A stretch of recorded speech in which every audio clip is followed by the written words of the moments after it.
Welcome back to Lopamutra Sinha YouTube channel.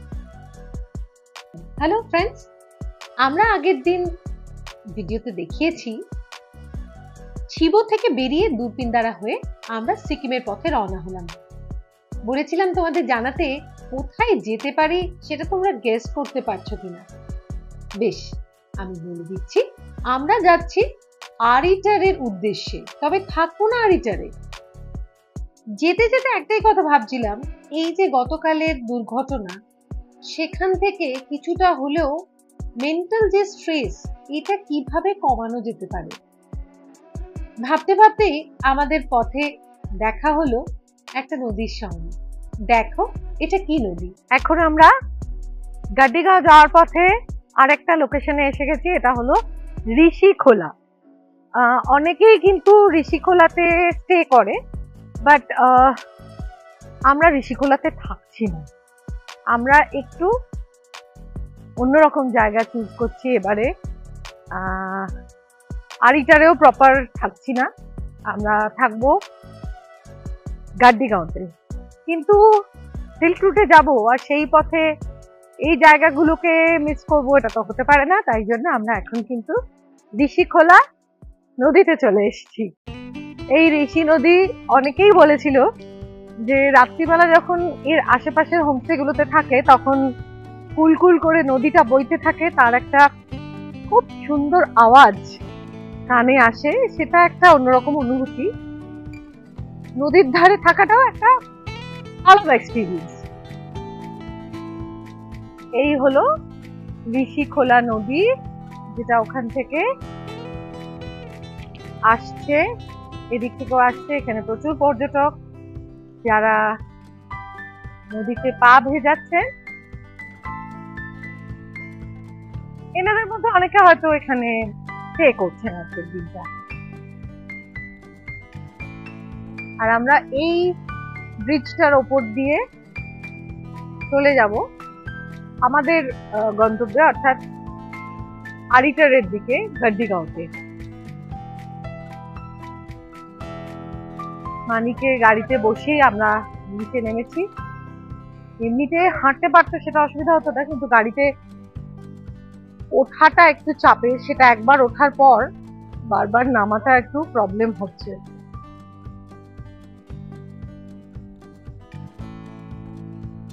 ওই যে ওপরে আমাদের গাড়ি রয়েছে। আমরা এই পথটা ধরে নেমে এলাম।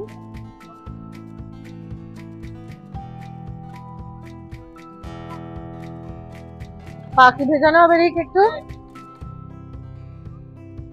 এবার ওর বাবা পা ভেজাতে যাচ্ছে।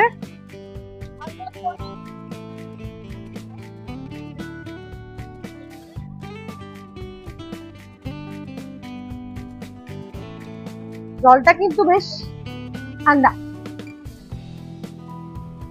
এরকম একটা সময় মনে হচ্ছে যখন কলকাতায় টেম্পারেচার প্রায় 40 ডিগ্রি ছাড়িয়ে গেছে। যদিও আজকে ফোনে শুনলাম ওখানে একটু গুমোট ওয়েদার, কিন্তু এখানে ভোরবেলা আমরা চিবোতে বৃষ্টি পেয়েছি। তারপর দিনের আলো একেবারে ঝকঝকে হয়ে গেছে আর আমরা সুন্দর জায়গাগুলো দেখছি। শুধু দেখলে হবে না, মন ক্যামেরায় সেটা বন্দি করে রাখতে হবে, অবশ্যই লেন্সের মাধ্যমে। তাই কিছু ছবিও তুললাম আমরা।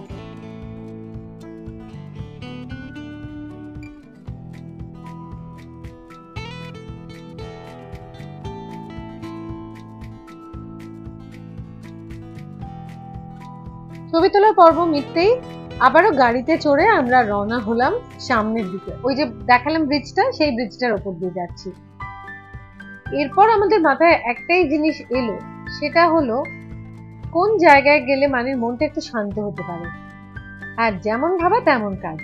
রেনাক দিয়ে যখন আমরা পার হচ্ছি তখন আমাদের একটা স্টপ এলো, সেটা হলো সিদ্ধি বিনায়কের মন্দির। এই মন্দিরটায় ঢোকার জন্য আলাদা কোনো চার্জ লাগে না, কিন্তু ভিতরে প্রবেশ করার জন্য মাথা পিছু পর্যটকদের থেকে 30 টাকার টিকিট নেওয়া হয়। সেই টিকিট নিয়ে আমরা তো ভেতরের দিকে গেলাম। বাইরেটাও খুব সুন্দর করে সাজানো রয়েছে। সমুদ্র মন্থনের একটা মূর্তি খুব সুন্দর করে সাজানো। এই যে ভিতরে গিয়ে ইষ্ট দেবতাকে স্মরণ করে বোধহয় মানের যন্ত্রণাটা একটু কমলো। আসলে এটা একটা মানসিক ব্যাপার।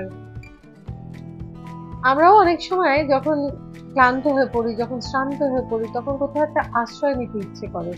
সেটা যে কোনো কারোর শরণ নেওয়া হতে পারে। তো ওখানে আমাদের হাতের নাগালেই ছিল সিদ্ধি বিনায়কের মন্দির। সেখানে অনেক ঠাকুর দেবতার মূর্তি রয়েছে, গণেশের বিভিন্ন রূপ দেখা যাচ্ছিল দেওয়ালের গায়ে। বিশাল বড় মন্দির কিন্তু, মানে বৌদ্ধ ধর্মের মানুষ ওখানে বেশি থাকলেও হিন্দু ধর্মেরও যথেষ্ট লোকজন রয়েছে, তাই জন্যই এরকম আর কি। চত্বরটা খুব বড়। বেশ কিছুক্ষণ ওখানে ঘোরাঘুরির পর আমরা তো বেরিয়ে পড়লাম। গাড়িতে উঠে আবারও এগোতে লাগলাম। এইবার রাস্তায় আর সেরকম কিছু নেই, দেখলাম শুধুমাত্র প্রচুর এই সাদা কাপড়গুলো, যেখানে সমস্ত ওই বাণী লেখা আছে। আমাদের ড্রাইভারের কাছে শুনলাম এই সাদা কাপড়ে যে বাণীগুলো লেখা, এগুলো কেউ মারা গেলে তাদের নামে দেওয়া হয়, যেমন আমাদের মন্দিরে বিভিন্ন ফলক দেওয়া হয়। দেখতে দেখতে পৌঁছে গেলাম কিন্তু গাড্ডিগাঁওতে, আমাদের এই দিনের হোমস্টেতে। এই হোমস্টেটা কিন্তু একটু বেশ হোটেল হোটেল দেখতে। প্রথমেই আমাদের নির্ধারিত দোতলার দুটো রুম দেখানো হলো। রুমগুলো মোটামুটি বেশ পরিচ্ছন্ন, খুব সুন্দর সাজানো এই হোমস্টেটা। রুমে ঢুকে দেখলাম ডাবল বেডরুম, দুজন থাকতে পারবে এবং বিছানার পাশে প্রয়োজনীয় বেডসাইড টেবিল, অ্যাটাচ বাথরুম এবং সঙ্গে একটা লাগোয়া ব্যালকনি রয়েছে, যে ব্যালকনিটা দিয়ে বাইরের সুন্দর প্রকৃতির দৃশ্য দেখা যায়। বাগানটাও কিন্তু খুব সুন্দর করে সাজানো, প্রচুর গাছ রয়েছে। আমরা নেমে আসার সময় কেয়ারটেকার আমাদের জানালেন যে যেহেতু তখনও বাকি গেস্টরা আসেনি, আমরা কিন্তু অপশনে নিচের কটেজগুলো দেখতে পারি। তো আমরা রাজুদা, যিনি কেয়ারটেকার, তার কথা অনুযায়ী এই বাগানের মধ্যে যে কটেজগুলো রয়েছে সেগুলো দেখতে গেলাম।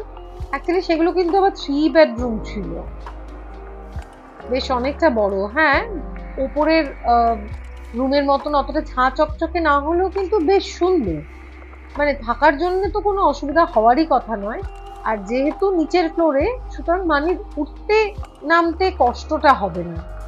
আর বিশেষ করে প্রকৃতির একেবারে কাছাকাছি, মানে মাটির সঙ্গে মিশে থাকা, যেখানে এত সুন্দর সুন্দর ফুলগুলো কিন্তু মন ভরিয়ে দিতে পারে। তাই আমরা ঠিক করলাম আমরা এই নিচের ঘর দুটোতেই থাকবো, কারণ এত মিষ্টি মিষ্টি বন্ধুদের কে ছাড়তে চাই বলো তো? তোমরা হলে কি করতে আমাকে প্লিজ লিখে জানিও তো। আমি ওপরের রুমটা না নিয়ে ঠিক করেছি না ভুল করেছি? মানে আমি তো জানি যে আমি গেনার, কেননা একেবারে এদের সঙ্গে থাকা, ভাবতে পারছো ফুলগুলো শুধু দেখো একবার, কালার কম্বিনেশন গুলো দেখো, খুব মন কেমন করছিল। আমি ওখানকার যিনি ল্যান্ডলেডি ছিলেন ওনার সঙ্গে কথা বললাম যে এই গাছের চারা কোনোভাবে আনা যায় কিনা, কিন্তু উনি বললেন যে ভালো লাগাটা ভালো লাগাতে রেখে দেওয়াটাই ভালো, কারণ ওগুলো আমার কাছে এই শহরে এসে এত ভালো করে থাকবে না। তো ছেড়ে দিলাম। দেখতে ওই দূরে কেমন দেখা যাচ্ছে চা গাছগুলো ধাপে ধাপে বুনে রাখা আছে। এখানে সত্যি থাকার জায়গাটা খুব সুন্দর। এবার খাওয়া দাওয়ার পর্ব সেরে আমরা হাঁটা পথে বেরিয়ে পড়লাম আরিটার লেক দেখবো বলে। পথে পড়লেই মোটা মোটা বাঁশ গাছগুলো, ইচ্ছে করলো ওদের সঙ্গে বন্ধুত্ব করতে, কিন্তু না, আমরা একটু আরিটার লেক দেখতে যাব, তাই সামনের দিকে এগিয়ে গেলাম। বুনো গাছের এই ফুল শোভা পাচ্ছে, কি অসাধারণ, মানে বলার কথা না। আর এর ঠিক ধাপটার ওপরেই রয়েছে ভুট্টার চাষ হয়েছে, কি সুন্দর লাগছে। সূর্যদেব এখনো রয়েছেন, মনে হচ্ছে আমরা লেকে পৌঁছে সূর্যাস্তটা দেখতে পাবো।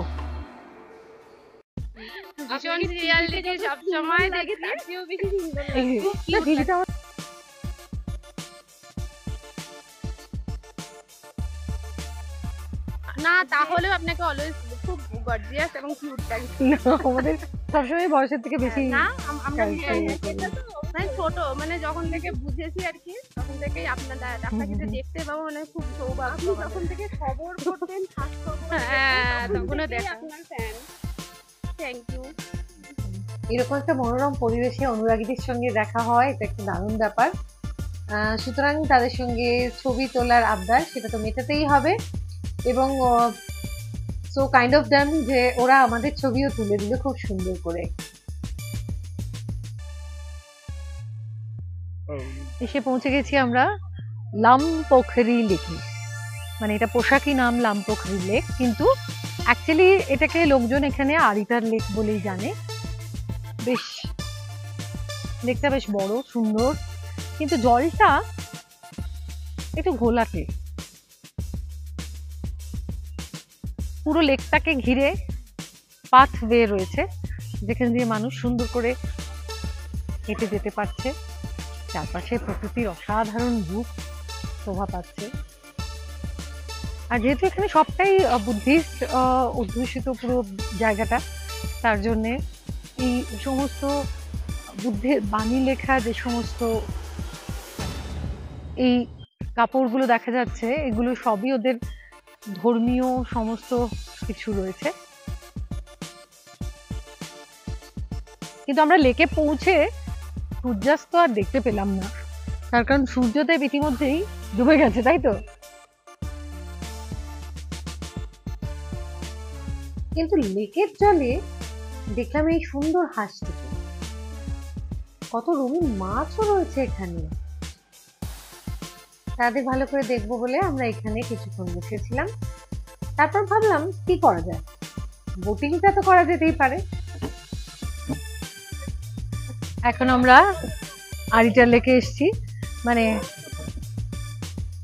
লোকাল লোকজনের কাছে এখানকার এটার পোশাকি নাম হলো লামপোখরি লেক। উপরে এখানকার মানুষের যে ইষ্ট দেবতা, অর্থাৎ শান্তির প্রতীক যিনি, আমাদেরও অবশ্যই আরাধ্য তিনি, বুদ্ধদেব, গৌতম বুদ্ধের মূর্তি রয়েছে ওপরে। আমরা তিনজন রয়েছি, সেই কারণে আমাদের একজনকে মিডল নিতে হয়েছে ওইভাবে, এবং বাকি দুজন আমরা এদিকে বসেছি। আমরা প্যাডেল করছি আর ও বসে বসে ইনস্ট্রাকশন দিচ্ছে আর কিছু সময় ছবি তুলছে। টিয়ারিং রিকের হাতে, নব্য প্রজন্মের হাতে টিয়ারিং। আর বাবা ছেলের ছবি তুলছে বিভিন্ন ভাবে।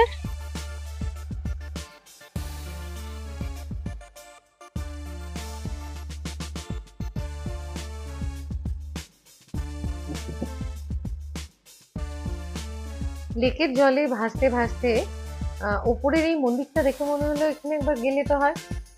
ঠিক আছে, দেখা যাক, বোটিংটা শেষ হোক আগে। এই বোটিংটার ক্ষেত্রে পার হেড 100 টাকা করে একটা টিকিট কাটতে হয়। মোটামুটি আধ ঘন্টার মতন আরামসে ঘোরা যায়। আমাদের জার্নি শেষ হলো, আমরা নেমে পড়লাম এবার বোট থেকে। এইবার ওই হাঁটা পথটা, এই হাঁটার রাস্তাটাও কিন্তু বড় মনোরম। এই দিকটা দিয়ে মানকিন ভিউ পয়েন্টে যাওয়া যায়। আমরা কাল সকালে বেরিয়ে মানকিন ভিউ পয়েন্ট যাব। আমাদের ফার্স্ট স্টপ হবে মানকিন ভিউ পয়েন্টে। আর সামনে এই যে রাস্তাটা রয়েছে, এইখান দিয়ে চাইলে কিন্তু উপর দিকে উঠে যাওয়া যায়, একটা রাস্তা আছে। কিন্তু না বাবা, হারিয়ে টারিয়ে যদি যাই তার থেকে সামনে এগোনো ভালো। এই তো সামনে এগোতে এগোতে এই যে মন্দিরটার কথা বলছিলাম সেটা চোখে পড়ে গেছে। ওরা বাবা ছেলে ওপরে উঠে দেখে এলো কি ঠাকুর আছে ওখানে। তারপর নেমে আবারও এই পাথওয়েটা দিয়ে হাঁটতে লাগলাম। কিন্তু অ্যাকচুয়ালি সূর্যদেব তখন অস্ত যাচ্ছিলেন। এটা হলো রুয়েন ডাক। এটা আমার এক ফেসবুকের বান্ধবী জানিয়েছে আমাকে, ফেসবুকেই কমেন্ট করে। অদ্ভুত ওই হাঁসটাকে দেখার পর আমরা এই ছাতার তলায় বসলাম, খুব সুন্দর কিন্তু বসার জায়গাটা, তাই না? চলে এলাম হোমস্টেতে। মিনিট 15 হাঁটাহাঁটি, কিন্তু তাতেই ক্লান্ত, তখন খিদে পেয়ে গেছে। এই গরম গরম পকোড়া আর গরম চাটা না হলেই চলছিল না। বেশ পকোড়ার সঙ্গে ঝাল ঝাল টকটক সস ছিল, জমে গিয়েছিল। সন্ধ্যের অন্ধকারে দূর থেকে ভেসে আসছিল কোনো গ্রুপের কারাওকে বাজিয়ে গান। আর হ্যাঁ, এই যে এনাকে দেখেছো, এই জায়গাটাতে কিন্তু জোঁক, শুঁয়োপোকা এসবের আধিক্য প্রচুর প্রচুর। এই করতে করতেই রাত হয়ে গেল। দেরি করলে চলবে না, ভোরবেলা রোজ ওঠা হচ্ছে, এতটা জার্নি হচ্ছে, তাই দেরি না করে আমরা খাওয়া দাওয়া করে এইবার যাব আমাদের বিছানায়। আজকের ভিডিও কিন্তু এখানেই শেষ করব, কিন্তু সিল্ক রোডটা এখনো শেষ হয়নি, আরো পর্ব আছে, সেগুলো দেখতে হবে। তো পরের দিন আমরা কিন্তু রওনা হব আরো একটা নতুন ডেস্টিনেশনে। সেই ভিডিও দেখার জন্য তোমরা অবশ্যই তৈরি থেকো। আজকের এই মনোরম সুন্দর পরিবেশ থেকে শুভরাত্রি বলার আগে মনে করিয়ে দেবো, আমার ভিডিও তোমাদের ভালো লাগলে লাইক কমেন্ট শেয়ার অবশ্যই করবে। সেই সঙ্গে যারা এখনো চ্যানেলটা সাবস্ক্রাইব করোনি তারা অবশ্যই সাবস্ক্রাইব করে নেবে, তাহলে নতুন নতুন ভিডিও করার মোটিভেশন পাবো। আজ তাহলে এই পর্যন্ত থাক, টাটা।